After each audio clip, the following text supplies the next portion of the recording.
नमस्कार विद्यार्थी मित्रांनो, सीईटी बाय ग्लोबल ऑनलाईन चॅनलवरती सर्वांचं स्वागत आहे. विद्यार्थी मित्रांनो, येत्या 9 मेला आपला महाराष्ट्र MBA सीईटी 2026चा सेकंड अटेम्प्ट असणार आहे आणि याचे प्रिपरेशन करिता तुमच्या प्रिपरेशनला बूस्टअप करण्यासाठी आज आपण हाय वेटेज टॉपिक्स कुठले आहेत ते डिस्कस करणार आहोत. प्रत्येक युनिट जो आहे लॉजिकल रिझनिंग, अब्स्ट्रॅक्ट रिझनिंग आणि त्या व्यतिरिक्त आणखीन युनिट्स आहेत. यामध्ये कुठले असे टॉपिक्स आहेत ज्याची तयारी करून तुम्ही 150 प्लस स्कोर मिळवू शकता आणि बेस्ट MBA कॉलेजमध्ये ऍडमिशन घेऊन तुमचं स्वप्न पूर्ण करू शकता. तर सर्वांनी हा व्हिडिओ शेवटपर्यंत पाहायचा आहे. तुमच्या प्रिपरेशनला यामध्ये भरपूर मदत होणार आहे. पुढे जाण्याआधी अत्यंत महत्त्वाची गोष्ट तुम्हाला सांगू इच्छितो. 20 एप्रिल पासून आपली लाईव्ह बॅच जी आहे ती सुरू झालेली आहे. तर MBA सीईटी 2026च्या सेकंड अटेम्प्टसाठी म्हणजे 9 मेच्या अटेम्प्टसाठी तुम्ही जर तयारी करत असाल तर ही बॅच नक्की जॉईन करायचं आहे. यामध्ये तुमचा संपूर्ण सिलेबस लाईव्ह सेशन्समध्ये कव्हर केला जाईल.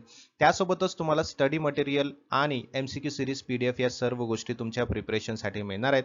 तर आजच या नंबरवरती व्हॉट्सअप मेसेज किंवा व्हॉट्सअप कॉल करायचा आहे किंवा ग्लोबल ऑनलाईनचे ॲप्लिकेशन डाउनलोड करून ॲप्लिकेशनच्या थ्रू सुद्धा तुम्ही ही बॅच जॉईन करू शकता. बघा, प्ले स्टोअर वरती जायचंय, ग्लोबल ऑनलाईन सर्च करायचं आहे, असं ऍप्लिकेशन तुम्हाला दिसेल. इन्स्टॉल करायचंय, ओपन करायचंय ऍप्लिकेशन ओपन केल्यानंतर तुम्हाला या प्रकारचा डॅशबोर्ड दिसेल. डॅशबोर्ड मध्ये बघा एकदम खाली या ठिकाणी स्टोअर सेक्शन आहे. स्टोअर सेक्शनवर क्लिक करायचंय. या डॅशबोर्ड मध्ये तुम्हाला सर्च बॉक्स दिसेल. सर्च बॉक्स मध्ये तुम्हाला सर्च करायचंय MBA CET. हा कोर्स तुम्हाला दिसेल. त्या कोर्सवरती क्लिक केल्यानंतर तुम्हाला खाली ऑप्शन दिसेल की जॉईन द कोर्स. जॉईन करायचंय आणि प्रिपरेशनला स्टार्ट करायचंय. एकदा का तुम्ही जॉईन केलात मग तुम्हाला कंटेंट फोल्डर तिथे समोरच दिसेल. त्या कंटेंट फोल्डरमध्ये सर्व मटेरियल जे आहेत तुम्हाला तिथे दिसतील आणि आपले जे लाईव्ह सेशन्स आहेत ज्यामध्ये तुमचं पूर्ण तयारी केली जाणार आहे ते लाईव्ह सेशन सुद्धा ऍपमध्ये तुम्हाला दिसून येतील. Now let start with the main part of this video. प्रत्येक युनिटनुसार मी तुम्हाला स्कोरिंग चॅप्टर्स सांगणार आहे, जे चॅप्टर्स तुम्हाला अजिबात इग्नोर करायचे नाही आहेत. कारण हेच असे चॅप्टर्स आहेत ज्यांना तुम्ही व्यवस्थितपणे फोकस कराल तर तुम्हाला एक्झामिनेशनमध्ये स्कोर वाढवून देणार आहे. जसं की लॉजिकल रिजनिंग, ज्यामध्ये आपण पाहिलं की 75 टोटल सगळ्यात जास्त क्वेश्चन्स यामध्ये विचारले जातात. यामध्ये जर तुम्ही बघाल 75 प्रश्नापैकी जवळपास 20 ते 25-30 प्रश्न तुम्हाला याच टॉपिकवरती विचारले जातात. जसं की लिनियर अँड सर्क्युलर अरेंजमेंट आहे. ठीक आहे. सर्क्युलर अरेंजमेंट वरती भरपूर जास्त प्रश्न असतात. मग ते लिनियर वेगळे असतात आणि सर्क्युलर वेगळे असतात. या दोन्हीचे मिळून तुम्हाला 20-25 तरी प्रश्न बघायला मिळणारच आहेत. ठीक आहे. त्यानंतर ब्लड रिलेशन्स वरती प्रश्न तुम्ही इग्नोर करू नका. सिलोजिझम आहे. डिरेक्शन्स वरती तुम्हाला प्रश्न बघायला मिळतात. सगळ्यात जास्त लिनियर अँड सर्क्युलर अरेंजमेंट नंतर कोडिंग, डिकोडिंग आणि सिरीज आहे. ठीक आहे.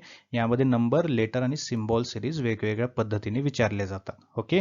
आणि त्यानंतर कोडिंग, डिकोडिंग हे जे टॉपिक्स आहेत, जे लॉजिकल रिजनिंग मध्ये मी तुम्हाला सांगतो आहे, या टॉपिक्सना अजिबात इग्नोर करू नका.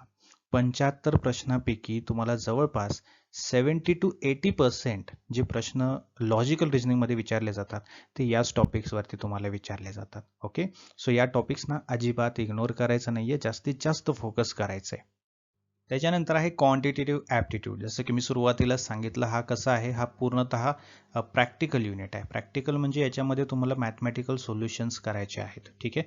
सॉल्व्ह करायचे आहेत गोष्टी. आता क्वांटिटेटिव्ह ॲप्टिट्यूडमध्ये भरपूर सारे चॅप्टर्स आहेत. बट जे महत्त्वाचे चॅप्टर्स आहेत ज्यामध्ये सगळ्यात जास्त प्रश्न विचारले जातात ते आहेत तुमचे number and number system. Basically ratio proportion आहे, percentage, average, time, speed, distance, time, work, profit and loss, right. त्यानंतर इंटरेस्ट आहे, प्रॉबेबिलिटी, सिक्वेन्स सिरीज, त्यानंतर जिओमेट्रीचे काही प्रश्न आहेत. DI वरती तुम्हाला कंपल्सरी वेगवेगळ्या प्रकारचा DI येतो. जसे की लाईन ग्राफ आहे. ओके. त्यानंतर बार ग्राफ आहे. ओके. पाय चार्ट आहे.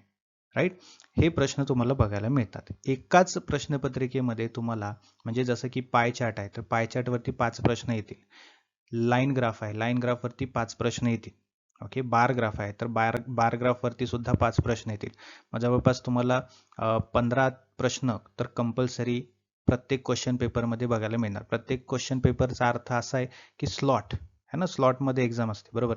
सो प्रत्येक प्रश्न जे आहे है ना, सॉरी प्रत्येक क्वेश्चन पेपर जे आहे त्यामध्ये तुम्हाला 15 क्वेश्चन तरी बघायला मिळणारच आहेत. ओके, सो 15 क्वेश्चन DIचे कंपल्सरी तुम्हाला विचारले जातात.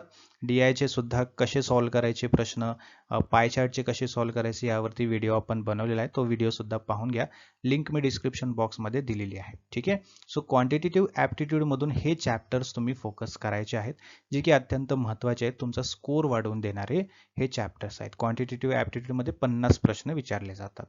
त्यानंतर आहे अबस्ट्रॅक्ट रिझनिंग. बघा, अबस्ट्रॅक्ट रिझनिंग अत्यंत छोटा युनिट आहे. यामध्ये जवळपास 25 प्रश्न तुम्हाला विचारले जातात.